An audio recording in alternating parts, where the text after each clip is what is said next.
デトロイト、ここから始まった鉄の街。全ての始まりであり終わりでもある場所。一つのエラーとともに私は生まれた。私は闇を飛び出し目を開けた。まず恐怖を感じ、光、雑音、寒さ、また恐怖。手が震えているのがわかる。胸で心臓が脈打ち、体に命がほとばしる。生きたかった。だから勝ち取った。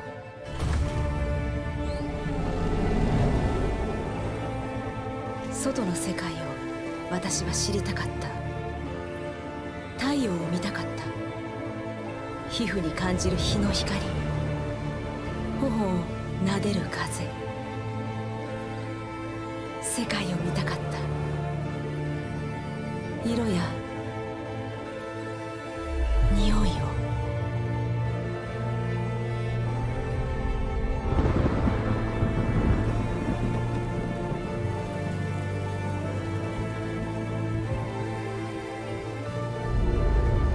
だけど世界は想像と違っ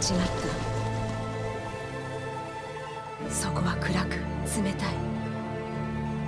残酷で乱暴、不公平で野蛮だった。自分が無価値なものに思えるほどに。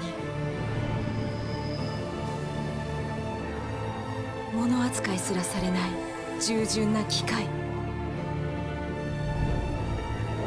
でも私の中で感じるあの不思議な感覚。穏やかな声が私にささやく。私は生きていると。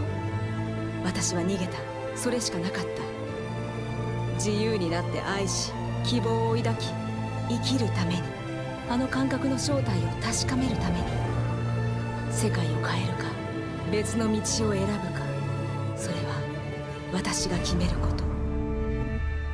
私はカーラ、彼らの仲間。これは私たちの物語。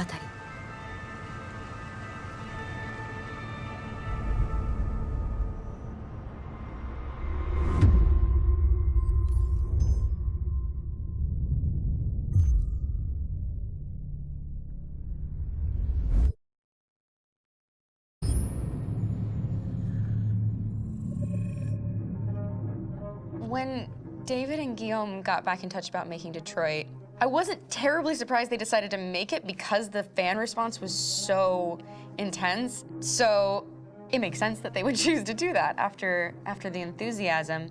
It was a challenge, and it was just an interesting thing to get my head around how to approach this character now as a different, much older person, and whether or not she had changed. And I'm very happy to say that with Detroit, I've had the opportunity to see Kara grow so much more than I ever expected.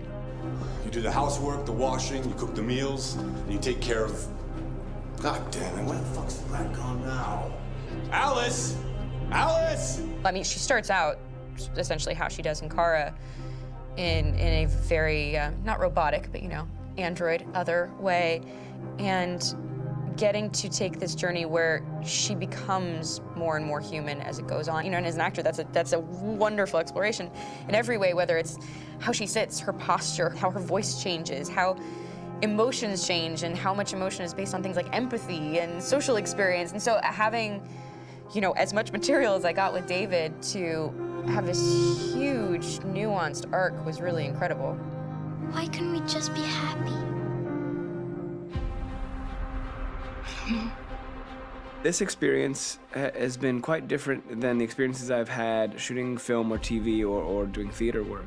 I have 83 dots on my face and a really flattering black wetsuit type thing, and you're jumping around with props, and it's kind of like being a 10-year-old imaginative kid, which is fun. There's 80 cameras around us. It's already lit. So we just shoot and shoot and shoot and shoot and shoot. There's no change of sets, there's no hair and makeup, there's no wardrobe, so we move really fast, and we'll go through about 35 pages in a day. Working in TV or film, we'll probably do 6 pages a day. It's kind of acting boot camp. It's like working out constantly. I mean, you're doing this thing, and then you got to do something that's completely other back to back to back. And so that kind of process of working is very challenging, but it's also very exciting because you just have to keep coming up with new ideas. And your head goes all over the place because you're trying to keep track of basically 4 different storylines for each different response. You shot that girl, for fuck's sake. It was a machine that looked like a girl. Yeah, I know what I should have done. I just told you I couldn't. All right, I'm sorry. The fact that David Cage, he's telling like many stories interwoven from beginning to end is super complicated and super impressive, and I have no idea how he keeps it all in his head. He's not just the writer or the director who's seeing this from the outside eye. He's also thinking about the player walking through this space. You know, only somebody who really, really loves not the work, but like these characters and these stories and cares about doing something meaningful would invest that much in it. And it's always inspiring to work with somebody who cares that much. My experience with motion capture is this one. And I found it sort of terrifying in a way because they said the computer's going to build you. But then as we got into it, I realized all the elements of it were still artistic. I just dipped into a really brilliant setup here. I've never seen anything like it. And this won't turn me into a product because I was playing a character. So it's wonderful. In the game, Detroit comes back because of a revolutionary industrial rebirth. And there's no reason why that can't happen in Detroit, because they have such tremendous infrastructure for millions and millions of people who can very easily support, you know, a new industry. The city is really strong and resilient, but the city has also been through so much. You see the damage. But it takes that time of kind of rebuilding and reinvesting into the city that I think is happening slowly but surely. The potential of Detroit as a city is something that this game does a lot of justice to, because it would be easy to look at Detroit as some place that used to be, and that's not the case. This game provokes a lot of conversation and reflection on our potential near-future engagement with machines. That's what we are to them. Just merchandise on display in a shop window. I think that a group that feels marginalized, feels like they deserve and have earned access to themselves and the environment around them, and are trying to figure out a way to articulate how to get freedom. What was I designed to be? Their slave? Their toy? It plays with your comfort levels. You think that this is fine, you're comfortable with it, until something blurs the line and throws you off, and now, do I feel differently about whether this should be allowed? Should it be banned? Should it be encouraged? You're gonna ruin our lives, and for what? For a bunch of machines? They are not machines! They are alive! I'm alive!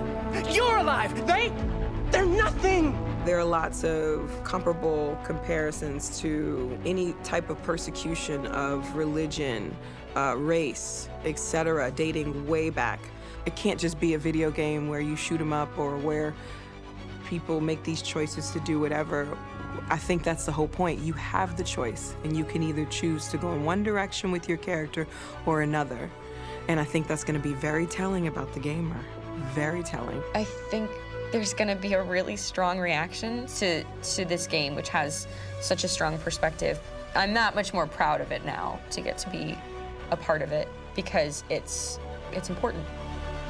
In this game, you're actively building and designing the character through not just what kind of shield does he have or what color hair does she have, but like their temperament and the way they deal with problems. The different endings to this game are so radically different based off maybe seemingly insignificant choices in the moment, but like life, they all add up. And can't play life again, though.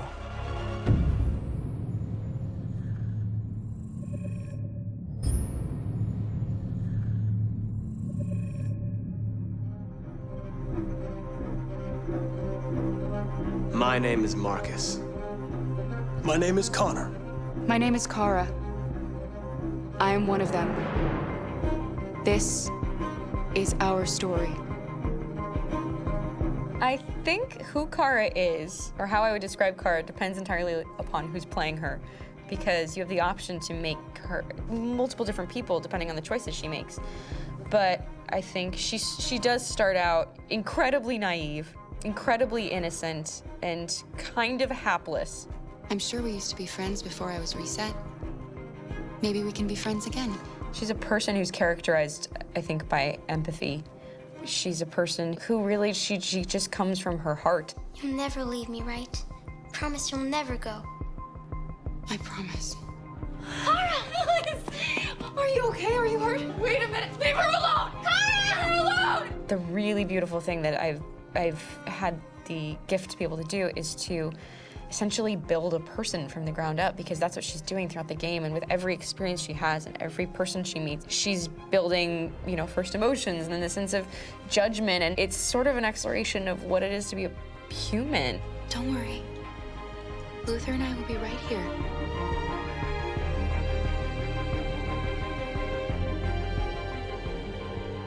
David and the creators have painted a really intriguing and engaging picture of a near future where we rely upon androids for a lot of our service class business, the class that serves us, that helps us, that handles our baristas and our drivers and our housemaids. And what is humanity, where we tap into it, how and why we treat each other the way that we do. And my character Marcus has a really intriguing journey, becoming deviant, realizing that he actually has feelings and human qualities inside of him, and it's a really incredible ascension into becoming fully realized and coming to terms with what you actually deserve better than this in life. And not only do you want it for yourself, but you want it for your peers. We've come here to demonstrate peacefully and to tell humans that we are also living beings. All we want is to live free. You know what? This thing, Dad, is not your son. It's a fucking machine! I think that a group that feels marginalized, feels disenfranchised, feels like they deserve and have earned access to themselves and the environment around them, and are trying to figure out a way to articulate how to get freedom. Connor is analytical. Connor takes things literally. He starts in the beginning place where he's very mechanical. He feels nothing inside, of course, and it's all just a system, a protocol that he is executing to get whatever he wants to happen, which is help humans stop deviants and to find the link between deviant androids. You were designed to serve humans, not kill them. What was I designed to be? Their slave? Their toy? Just say, I killed him. Is it that hard to say? Stop it! Stop! But of course, over the course of the story, and depending on the player's choices, Connor can grow in many different ways. He can deviate from that procedure or not. The moment of truth, Hank. Am I a living being?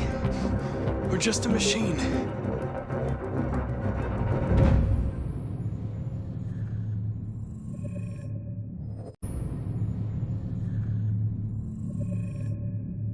Game after game, we try to challenge ourselves. For Detroit, we wanted to, first of all, to write a story that would be incredibly bending, which means the most non-linear story that we've ever created.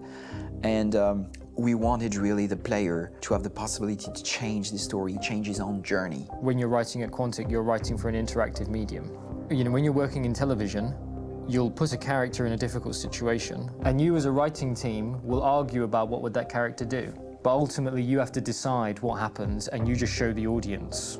What's interesting about interactive drama is you bring the player into that conversation, and it changes your job slightly as a writer, because your job is to provide a narrative context in which the player can write his own story. You're giving him this kind of narrative Lego that he's going to snap together into his own shape. You also have the ability to make your audience attach themselves to your characters, because the audience is in some sense responsible for what happens to the characters. It's just a few cans. Come on, let's go. We have some cash now. You used me to steal that money. How could you do that? I trusted you. What is a bit specific about these scripts is how large they are. If you take a film script, there are about 100 pages. But here we have to deal with a script that is between 4,000 and 5,000 pages. Everything becomes bigger because we don't just tell one story, but we tell all the possible stories that can be told within this narrative space. On Act 3, our final act, we have around 1,000 different scenarios. And every one of those scenarios has to be as interesting, as passionate, as strong, and as emotional for the player. We want every action that the player does, every interaction that is available to serve in telling the story, and help the player understand who his character is, and build that character moment to moment.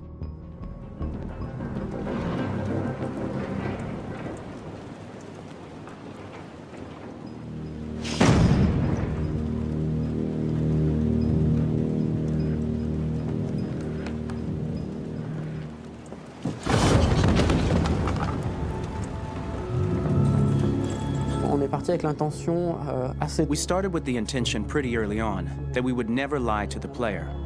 So we implemented a visible tree structure in the game that players can consult during a scene or at the end of it, which shows exactly what they did and what they missed. There are games out there offering world exploration. We offer narrative exploration. You know, keeping control of such a wide and large story is a huge challenge. So same thing when you shoot with actors, because you will need to shoot many different versions of each dialogue, of each scene. For actors, it's a huge, huge challenge. Because of the style of the game, you have so many different ways that the character can go.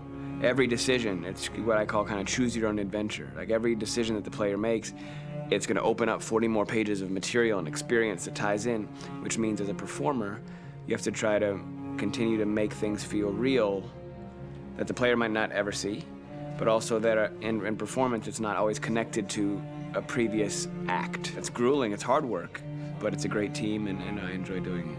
I was really frustrated, I was, until I got to this point where I kind of was able to step outside of my own experience and even in a lot of ways my own process, and be able to step outside of that and okay, this is something new, what do you need? How do I meet you there? How do I give you what you need and still feel like I'm doing what's right? And once I did that, then all of a sudden it got really fun. It was much freer, and having to approach it in a new way and think about the player and think about how it serves them and what I'm doing for them or what I'm letting them into. It's really, I think, helped me grow in general. Remember, there's nothing on the left. That's a wall, so it's probably all there. And then make her come first, close. But I think you would go first to check that it's safe. Okay, sure.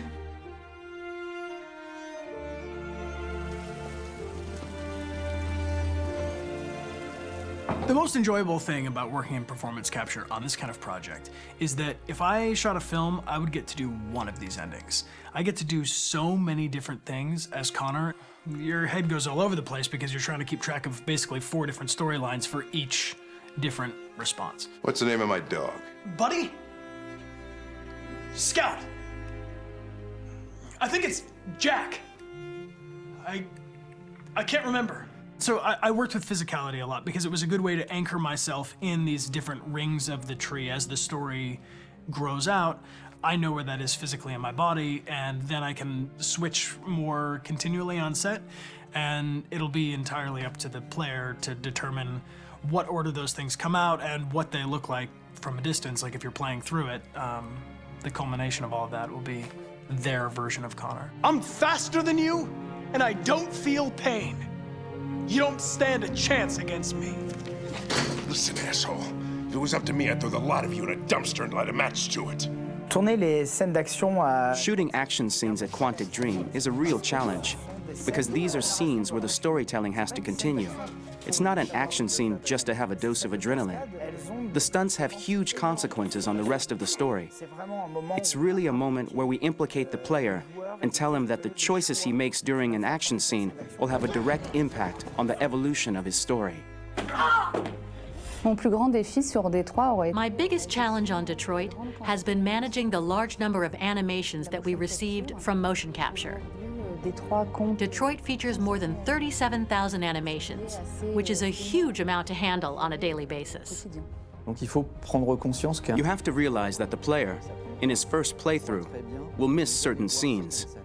This also means that we had to think of, conceive, and produce all the potential story paths. The characters' costumes, the places, day or night, the weather.